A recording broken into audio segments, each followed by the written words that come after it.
salaamu ullaahi calaykum asxaabta ku xidhan kanaalkeena kubci garaadkaaga shaki kuma jiro qof kasta oo muslim ah rumaysan ilaahay iyo nebigiisii maxamed sala allahu calayhi wasalam inay jirto maalin la yidhaahdo aakhiro. haddaba daawade marka miisaanka aakhiro la saaro kafadaada khayrka iyo kafadaada sharka ma doonaysa inay cuslaatay kafadaadu khayrku? dabcan haa. haddaba xadiiska si fiican dhegeyso, micnihiisana qaado.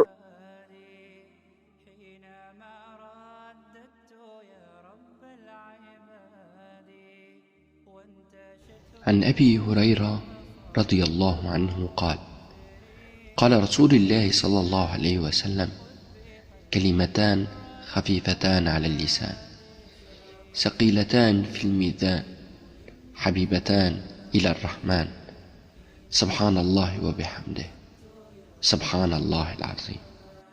waxaa laga soo wariyey saxaabigii jaliilka ahaa ee cabdiraxmaan bin sakhar iddowsi inuu yidhi nebigeenii maxamed sala allahu calayhi wasalam, laba kelmadood oo carabka u fudud, yacni dhawaqooda haba dhigitinkooda ayaa carabka u fudud kuna culus miisaanka aakhiro lagana jecel yahay ilaahay agtiisa.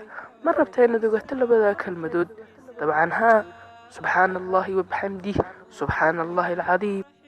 haddaba daawade, ilaahay kii xadiiska wax ku qaataa kaa dhigo, kii walaaladiina la sii wadaagaa kaa dhigo. aamiin aamiin aamiin.